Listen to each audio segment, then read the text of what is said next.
Hello दोस्तों, welcome to English Gurukul. दोस्तों, अक्सर जब हमारी ज़िंदगी में हमें किसी से सुझाव लेना होता है और हमारे सामने 2 ऑप्शन होते हैं। एक ऑप्शन होता है बहुत पढ़े-लिखे इंसान का और दूसरा ऑप्शन होता है एक उससे कम पढ़े-लिखे या फिर टोटली अनपढ़ इंसान का। ऐसे में एक आम इंसान क्या सोचता है? एक आम इंसान सोचता है कि जो पढ़ा-लिखा इंसान है, उसकी सुझाव का ज़्यादा महत्व है। एक आम इंसान सोचता है कि एक पढ़ा लिखा इंसान दुनियादारी जानता है, दुनिया को समझता है, उसकी दुनिया को देखने का नजरिया, उसकी समझ अच्छी है, इसलिए वो जो भी सुझाव देगा वो अनपढ़ व्यक्ति के मुकाबले बेहतर देगा। लेकिन क्या ये सही है?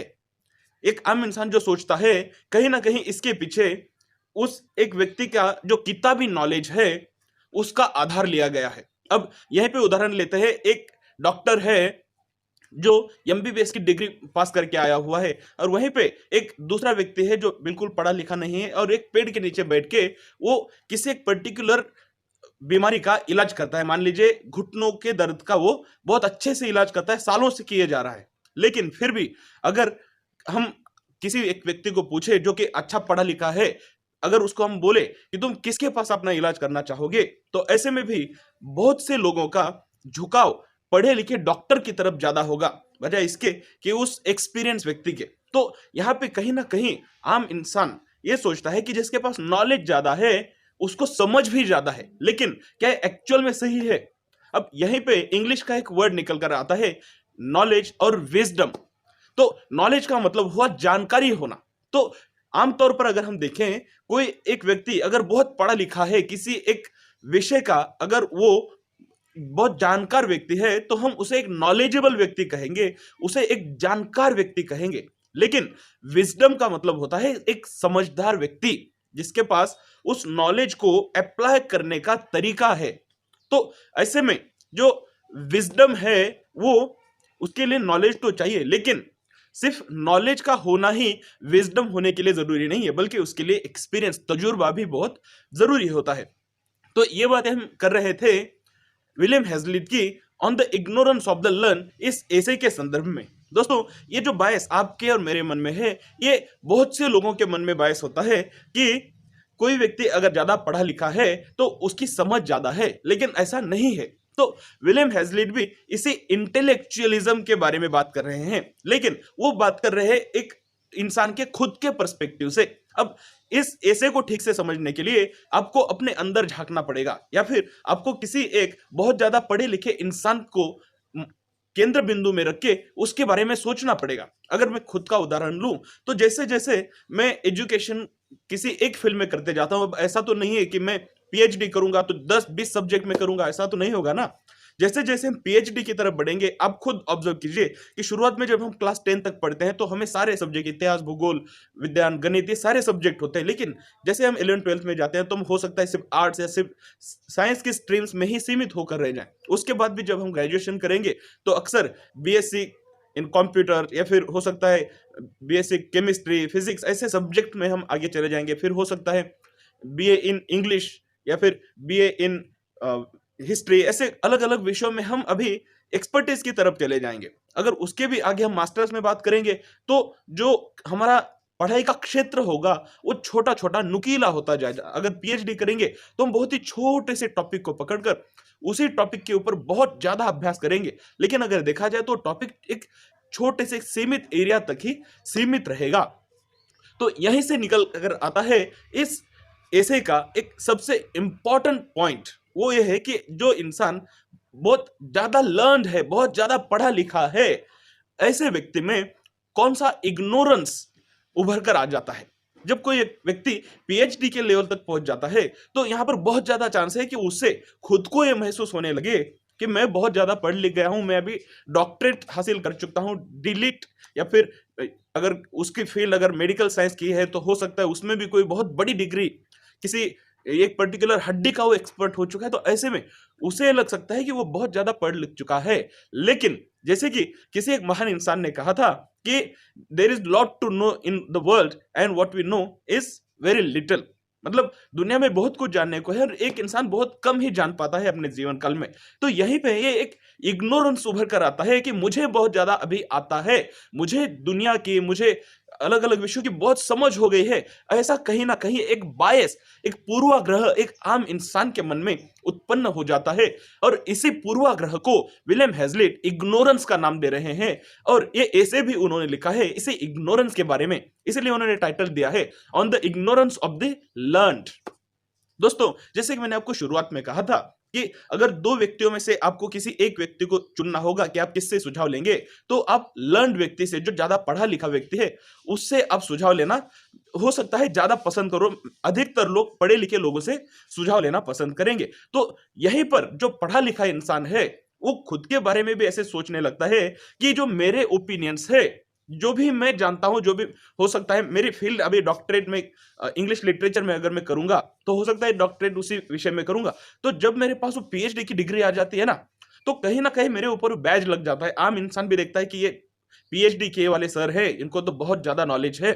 और कहीं ना कहीं मैं खुद के बारे में भी ये सोचने लगता हूँ कि मुझे बहुत ज्यादा नॉलेज है, क्योंकि बहुत ज्यादा लोग मेरे तरफ उसी दृष्टि से देखते हैं। अब ऐसे एक समय आ गया कि किसी ने एक विषय पर, हो सकता है पॉलिटिक्स के ऊपर, किसी फिल्म के ऊपर, या फिर हो सकता है बच्चों को किस तरह से सिखाना चाहिए, ऐसे अन्य एक विषय पर मेरी किसी ने राय मांगी और एक अन्य व्यक्ति से भी राय मांगी। अगर वो व्यक्ति डॉक्टरेट नहीं है या फिर मेरे से कम पढ़ा लिखा है, तो ऐसे में मेरे अंदर ये बायस, ये प्री कंसेप्शन आ सकता है कि ये व्यक्ति तो गलत है। और फिर हो सकता है भले ही उस विषय का मुझे थोड़ा कम नॉलेज हो या फिर बिल्कुल भी नॉलेज ना हो, ऐसे में मैं तुरंत वहां पर उछलकर कूद पड़ता हूं और अपने आप को मैं डिफेंड करने लगता हूं। मैं कहता हूं कि नहीं, मैं कह रहा हूं वो सही है। हो सकता है मुझे राजनीति का, पॉलिटिक्स का बिल्कुल ज्यादा नॉलेज नहीं है, लेकिन मुझसे कम पढ़े लिखे या फिर अनपढ़ लोगों की जो राय है, जो विचार है, उन विचारों को मैं तुरंत ही विरोध कर देता हूं, तुरंत ही उनको गलत साबित करने की कोशिश करने लगता हूं। इस तरह का विरोधाभास बहुत सारे लोगों में उत्पन्न हो जाता है, अपने आप उत्पन्न हो जाता है। इस बायस के बारे में भी वो कह रहे हैं ये इंटेलेक्चुअल एरोगेंस है। अब एरोगेंस कहां से आ जाता है? जैसे कि मैंने कहा, जब मेरे पास पीएचडी आ जाती है, फिर मैं किसी एक विषय के लिए जाना जाने लगता हूं, तो बहुत से लोग मेरी तरफ इस दृष्टि से देखते हैं कि मैं बहुत होशियार हूं, मुझे बहुत ज्यादा समझ है। लेकिन यहां पर फर्क उभर कर आता है नॉलेज और विजडम का। अगर मैं किसी एक विषय में बहुत ज्यादा पढ़ गया हूं, मुझे उसकी बहुत समझ आ गई है, इसका मतलब है मेरे पास उस विषय का नॉलेज आ गया है। लेकिन एक आम इंसान उस नॉलेज को विजडम के साथ कंफ्यूज कर जाता है और वो समझ जाता है कि ये समझदार भी अभी हो गया है, क्योंकि इसके पास अभी जानकारी आ गई है। तो वो नॉलेजेबल होने को विजडमफुल होना, इस चीज के साथ कंफ्यूज कर जाता है। और वही सेम गलती मैं खुद भी अपने बारे में करता हूं। मेरे पास अभी एक विषय का बहुत ज्यादा नॉलेज आ गया है, तो अभी मैं अपने आप को मैन ऑफ विजडम भी समझने लगता हूं। मुझे लगता है कि अभी तो मेरे पास वो विजडम भी आ गया है। लेकिन विजडम आना एक अलग प्रक्रिया है। विजडम आने के लिए आपको सिर्फ एक विषय की जानकारी होना या फिर 10 अलग अलग विषयों की जानकारी होना जरूरी नहीं है। तो क्या जरूरी है? इसी विषय के ऊपर विलियम हेजलिट कहते हैं कि एक व्यक्ति के अंदर इंटेलेक्चुअल ह्यूमिलिटी का होना बहुत ज्यादा जरूरी है। अब यहाँ पे ह्यूमिलिटी शब्द बहुत ज्यादा जरूरी है। ह्यूमिलिटी का अर्थ होता है आप किसी एक कंसेप्ट के प्रति आपके मन में एरोगेंस ना होना कि मैं सब जानता हूं, बल्कि ह्यूमिलिटी का मतलब है कि कोई एक व्यक्ति मेरे से बिल्कुल भी पढ़ा लिखा नहीं है, मेरे सामने उसका नॉलेज हो सकता है मेरे क्षेत्र में बहुत ही कम है, लेकिन जब दूसरे अन्य विषयों के ऊपर वो अपनी राय देता है, तो उस वक्त मैं ओपन माइंडेडली ये सोचूं कि हाँ, ये व्यक्ति जो कह रहा है ये हो सकता है कि इसमें तथ्य है, हो सकता है कि ये सच है, और उस नॉलेज को मुझे अपनाने की या फिर उस विषय के ऊपर मुझे सोचने की कोशिश करनी चाहिए। अब ये तो है दूसरे विषय की बात, लेकिन अगर मैं पीएचडी हूं इंग्लिश लिटरेचर में और इसी विषय में एक मुझसे बिल्कुल भी कम पढ़ा लिखा, या फिर मान लीजिए मेरे सामने जो स्टूडेंट है, वो स्टूडेंट अपनी एक राय मुझे देता है और मुझे उस राय के बारे में ज्यादा नॉलेज नहीं है, तो उस वक्त इंटेलेक्चुअल ह्यूमिलिटी का मैंने उपयोग करना चाहिए और उस राय को अपने दिमाग में स्थान देना चाहिए और उसके ऊपर सोचने के बाद अगर वो सही है तो उसे सही है, अगर गलत है तो गलत है। इस तरह से मैंने उसके ऊपर अपना एक फाइनल कंक्लूजन देना चाहिए, बजाय इसके कि डायरेक्टली कोई एक व्यक्ति कम पढ़ा लिखा है या फिर हमारे सामने हैसियत में कम है तो उसकी राय को तुरंत ही विरोध कर देना।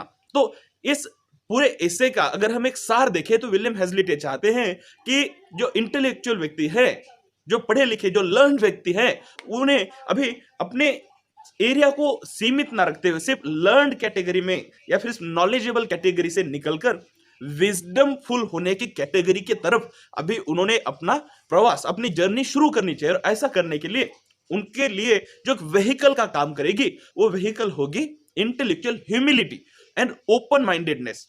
दोस्तों, अब ये जो भी हमने चीजें पढ़ी ये तो हो गया इस एसे के बारे में, लेकिन अब हम बात करेंगे कि आखिर इस एसे में विलियम हेजलिट जो बातें कर रहे हैं आखिर उनका हमारी जिंदगी के अंदर किस तरह से इंप्लीमेंटेशन है। दोस्तों, जब भी कोई एसे, कोई पोयम, कोई स्टोरी आपके सिलेबस में दी गई है तो बहुत सोच विचार करने के बाद उस स्टोरी को, उस एसे को आपके सिलेबस में डाला गया है। एक कमिटी बिठाई गई है जो कमिटी सोचती है कि इस उम्र के स्टूडेंट्स के लिए क्या ये एसे देना, क्या स्टोरी देना, क्या पोएम देना जरूरी है, क्या यूजफुल है, और उसके बाद निर्णय लिया जाता है। तो आपको भी जब भी कभी आप कोई स्टोरी पढ़ते हैं, कोई एसे पढ़ते हैं, कोई पोएम पढ़ते हैं, तो आपको भी ये सोचना पड़ेगा कि आखिरकार ये particular piece of writing, particular piece of literature मेरे सिलेबस में क्यों दिया गया है। एक तरह से अगर देखा जाए तो इसे हम कहेंगे इंटेलेक्चुअल ह्यूमिलिटी।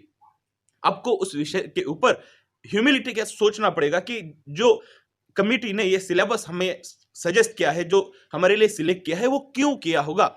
इसी तरह से जब आप सोचेंगे तो आपके एग्जाम में तो काम आएगा ही आएगा, लेकिन आप सोच पाओगे कि आखिर इस पर्टिकुलर पीस में से हमारे लिए सीखने का क्या है, आखिर कमेटी क्या चाहती है कि हम क्या सीखें और किस तरह से ये पीस ऑफ लिटरेचर हमारी जिंदगी इंप्रूव करे, हमारी सोच को इंप्रूव करे।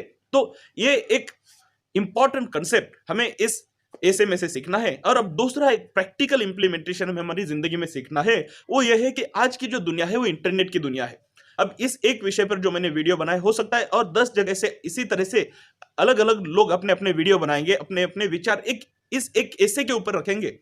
तो ऐसे में आपको ऐसा नहीं करना है कि विनोद सर ने जो बोला है वही एक ऐसे करेक्ट है, उन्होंने जो इंटरप्रिटेशन दिया है वही एक सही है, बल्कि आपको या फिर डायरेक्टली आपको ये नहीं कहना कि विनोद सर का इंटरप्रिटेशन टोटली गलत है। तो आपको आपके बायसेस से अलग जाने की हमेशा कोशिश करनी है। तो आज के इस इंटरनेट की दुनिया में आप जो भी सोचोगे, अगर आप किसी एक कंसेप्ट के प्रति, किसी एक व्यक्ति के प्रति अगर आप निगेटिव है, तो आज की दुनिया ऐसी है कि आपको उस पर्टिकुलर चीज के बारे में निगेटिव ही दिखाती जाएगी। अगर आप प्रधानमंत्री मोदी के अगर बहुत बड़े फैन है तो आपको यूट्यूब पे जाइए, ऐसे रोज वीडियोस आते जाएंगे जो मोदी का 56 इंच का सीना, मोदी की लाल आंखें, देखो मोदी ने कैसे विश्व गुरु बना दिया, इस तरह की वीडियो आपको रोज दिखने लगेंगे। और अगर आप मोदी के सपोर्टर नहीं है, आप विरोधक है, तो आपको इंटरनेट पे ऐसे भी ढेरों वीडियोस रोज के रोज आते जाएंगे जो कहें कि देखिए किस तरह से मोदी तानाशाही कर रहा है, देखिए किस तरह से हिंदुस्तान में अभी डेमोक्रेसी कम हो रही है। तो कहने का मतलब ये हुआ कि आपको हमेशा न्यूट्रल रहने की कोशिश करनी चाहिए, और जो भी आपके पास न्यूज सोर्सेस आ रहे हैं, जो भी इंफॉर्मेशन आ रही है, उस इंफॉर्मेशन के ऊपर आपको क्रिटिकल माइंडसेट के साथ सोचना जरूरी है।